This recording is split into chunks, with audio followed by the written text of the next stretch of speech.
Class काल आपण काय बघितलं? Practice set 2. Practice set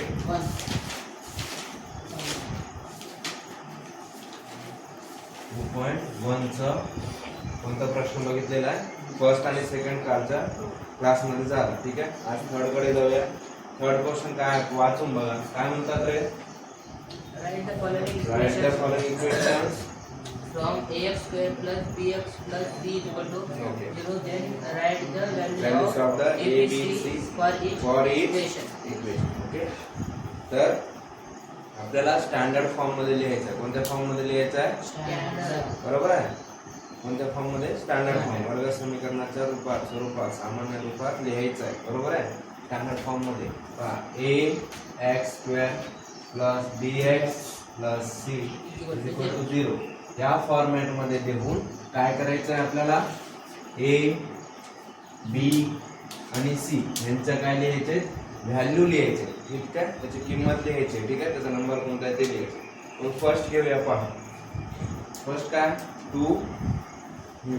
2y Y is equal to is equal to 10 minus y y square. Okay. हा format बरोबर आहे का? नाही आहे. ठीक आहे. आपण फॉर्मॅट मध्ये आणूया. या फॉर्मॅट मध्ये आणूया स्टँडर्ड फॉर्म मध्ये. ठीक आहे. मग पहा हा y स्क्वेअर मायनस मध्ये आहे. इकडे मग कशाला असतो? y square plus 2y. 2y च्या समोर प्लस आहे 2y. ओके. हा 10 आहे. 10 इकडे येऊन काय होतो? -10 इज इक्वल टू 0. ओके. ह्या फॉर्मॅट मध्ये आला. ह्या स्टँडर्ड फॉर्मॅट मध्ये आला. आला. मग y a ची व्हॅल्यू किती होते? a is equal to a ची व्हॅल्यू इथं किती आहे? 1. काही नाही म्हणजे किती आहे? 1. आणि b ची व्हॅल्यू किती आहे? 2.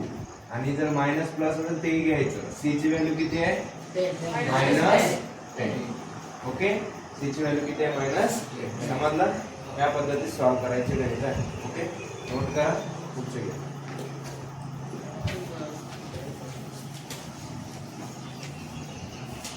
दिसायला गेलं त्याच्यात पन्ना की तमन्ना है कि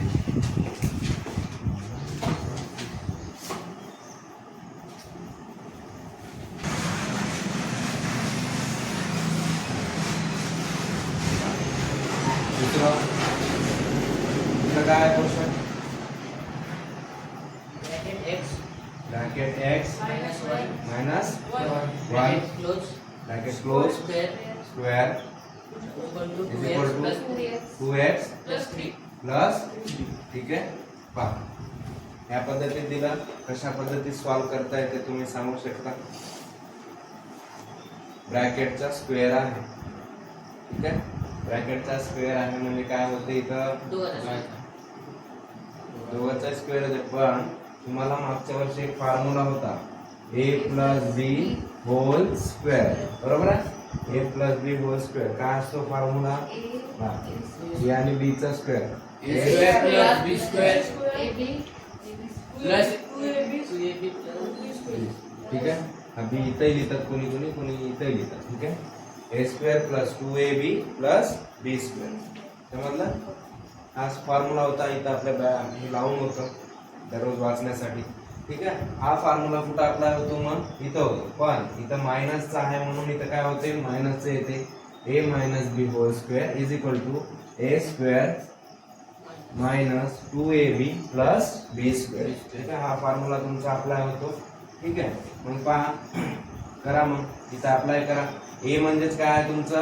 x आणि b म्हणजेच काय आहे?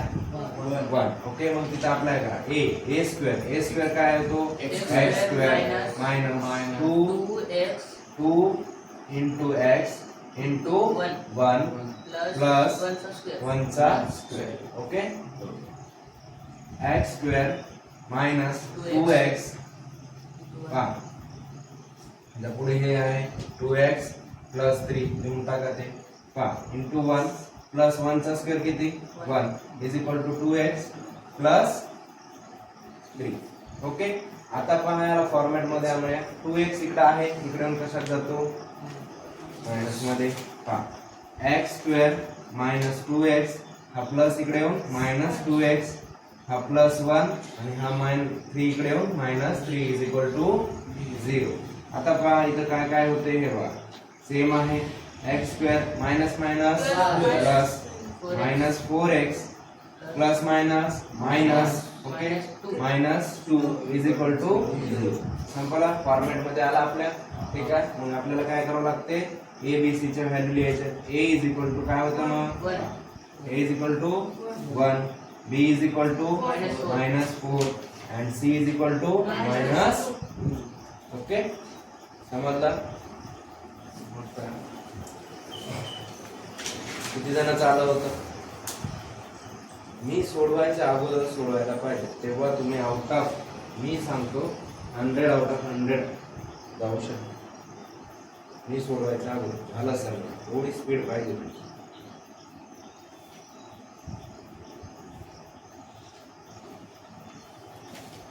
तिसरं सांगणार नाही करून टाक.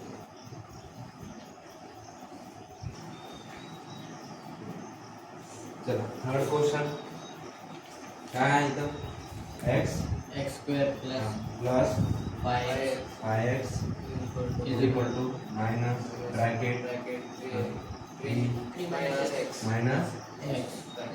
काय आहे इथं क्वेश्चन एवढा सोपा क्वेश्चन दिलेला आहे पहा. x² प्लस 5x कधी पण सांगितलं पहिलं ब्रॅकेट सॉल्व करायचं. या मायनसने ह्याला मल्टिप्लाय करा मायनस इंटू मायनस इथं प्लस आहे minus plus minus 3x minus minus plus x विचार का x ओके प्लस x म्हणजे आलं हे पहा काय कुठं येते x² प्लस 5x हा प्लस x इकडे येऊन मायनस x बरोबर आहे आणि -3 इकडे येऊन +3 इज इक्वल टू काय राहते 0 बरोबर आहे. पुन्हा x² प्लस 5 मायनस x म्हणजे किती होते 4x plus 3 is equal to 0. a ची व्हॅल्यू किती आहे इथं 1 b ची व्हॅल्यू 4 c ची व्हॅल्यू 3. हे 14 क्वेश्चन बघूया काय म्हणतो 14 क्वेश्चन पहा 3m² is equal to 2m² minus 9 हे 2m इकडे येऊन कशात जाते -2m² आणि हा 9 कशात येते इकडं प्लस 9 इक्वल टू काय होतं इकडं 0. हे दोन्ही काय होतात मग 3 मधून 2 गेले 1m² plus 9 is equal to 0. आता इथं m ची टर्म आहे का m आहे का साधा नाही. ठीक आहे मग इथं आपल्याला करावं लागते m² plus 0m plus 9 is equal to 0. आलं या फॉर्मॅट मध्ये आलं ax² plus bx plus c आलं. ठीक आहे मग आता लिहा a ची value a is equal to 1 b is equal to 0 आणि c is equal to 9. Okay next question fifth वाला काय आहे फिफ्थ वाला काय आहे क्वेश्चन 3 ब्रॅकेट 3 ब्रॅकेट हां 3 ब्रॅकेट p का p bracket 3 + 6 3 + 6 p bracket close आहे का नाही p घ्या p 6p हां bracket close is equal to -5 is equal to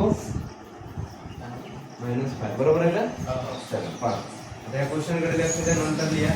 पहा ब्रॅकेट न काय होते मल्टिप्लिकेशन होते सांगितलेलं आहे p × 3 p गुणिला 3 प्लस p गुणिला 6p इज इक्वल टू -5 पहा 3p प्लस 6p × p काय होते p चा स्क्वेअर मायनस इकडे plus 5 is equal to 0. Format चांगलं करायचं 6p² plus 3p plus 5 is equal to 0. a ची व्हॅल्यू इथं काय होते तुमची 6 b ची व्हॅल्यू 3 आणि c ची value 5. Okay 1 x is equal to किती 1 तर x is equal to 1 put करून आपण इक्वेशन मध्ये जिथे x आहे इथे x आहे इथे x आहे बरोबर आहे.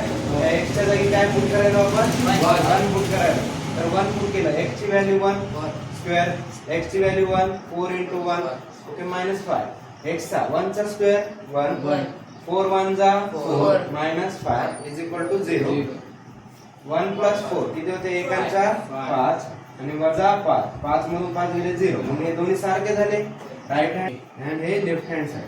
आता अशा दोन्ही दिले तेव्हा दोन्ही चेक करायचे बरं का, दोन्ही चेक करून लिहायचे. आता पहा x इज इक्वल टू काय घेणार आहोत आपण? -1. x इज इक्वल टू -1 इथं पुट करायचं आहे इक्वेशन मध्ये. -1 चा square plus 4 into -1 minus 5 is equal to 0. Okay, पहा मग -1 चा स्क्वेअर 1 प्लस मायनस मायनस 4 1 जा 4 मायनस 5 इज इक्वल टू 0. 1 पहा आता इथं सॉल्व करायचं आहे तुम्हाला. प्लस मायनस काय होते? मायनस, म्हणजे किती होते? -3 आणि -5 is equal to 0. Minus minus किती होते? Plus -8 is equal to 0. मग हे सोल्युशन आहे का याचं? नाही. मग इथं शेवटचं लिहायचं काय? लिहायचं x is equal to 1 is the solution of the equation. Okay, 2m² -5m is equal to 0 आणि इथे m चा व्हॅल्यू 2 आहे. काय काय? 2 बाय 2. दोन्ही एक एक वेळा प्रूफ करूया. पहा m is equal to 2, m is equal to काय देऊन आहे? 2. तर हे m च्या जागी ठेवायचं, m इथं आहे त्याच्या जागी ठेवायचं 2 गुणिला m चा स्क्वेअर म्हणजे 2 चा स्क्वेअर 5 इंटू m म्हणजे 2 इज इक्वल टू 0. 2 इंटू 2 चा स्क्वेअर किती आहे? 4 मायनस 5 2 जा 10 इज इक्वल टू 0. 2 4 जा 8 मायनस 10 इज इक्वल टू 0. ते 8 मधून 10 इथे होते -2 इज इक्वल टू 0. आलं का? ओके, सेकंड चेक करूया. पहा m इज इक्वल टू 5/2 ह्याच इक्वेशन मध्ये ठेवायचं पुन्हा एकदा. पहा 2 इंटू ब्रॅकेट m चा स्क्वेअर म्हणजे 5 आणि 2 ह्या दोघांचा स्क्वेअर मायनस 5 इंटू m म्हणजे काय? 5/2 इज इक्वल टू 0. ओके, पहा मग इथं 2 इंटू 2 चा वर्ग मायनस 5 5 जा 25 5 5 जा काय होते? 25/2 0. पहा 2 1 जा 2 2 2 जा 4 आणि इथं काय? 25/2 मायनस 25/2 इज इक्वल टू 0. हे दोन्ही सारखे आहे, प्लस आहे मायनस आहे, काय होते? 0 होते. 0 इज इक्वल टू 0 म्हणजे दोन्ही सारखे आले म्हणजे आपलं आन्सर काय येते? Therefore m is equal to 5/2 is the solution of equation. Okay, काय ते मग 5/2 हे त्याचं उत्तर असेल. शेवटचा क्वेश्चन आहे 5m² + 2m + k is equal to 0 is the -7/5 find the k. k ची व्हॅल्यू काय करायची आपल्याला? काढायची आहे. सगळ्यांचं लक्ष बोर्डकडे असू द्या, पेन थांबवा. ठीक आहे, मग पहा डॅश डब्बा इथं is the root of the quadratic equation 5m² + 2m + k is equal to 0. याचा रूट कोणता आहे मग? -7/5. हे मूळ आहे काय? -7/5 पहिलं त्याने मेन्शन केलं. ठीक आहे, therefore put m is equal to काय पुट करायचं आपल्याला? -7/5. ठीक आहे, 7/5 काय करायचं आपल्याला? m ची व्हॅल्यू या इक्वेशन मध्ये पुट करायची. ठीक आहे, मग इक्वेशन मध्ये पहा 5 इंटू m². इथं काय आहे? m² म्हणजेच काय तुमचं? -7/5. या दोघांचं काय इथं? स्क्वेअर. ओके, मग पुढे जा. सेम आहे इथं 2 इंटू इथं काय ते? -7/5. ओके, पुढे या. आता तुम्हाला सांगतो ह्या बॉक्स मध्ये काय येते? काय बॉक्स मध्ये काय येते? आता ते सोल्युशन आपण थोडं इकडे बाजूला रफ मध्ये करूया, मग बॉक्स मध्ये आपण फिलअप करू. आता पहा इथं 5 इंटू, लक्ष द्या. ओके, स्क्रीन मध्ये दिसेल का? हो, ठीक आहे. 5 इंटू 35 होते डिवायडेड बाय 5 होते. ठीक आहे, मग हे 7/35 हे इकडून इकडे गेलं -7. ओके,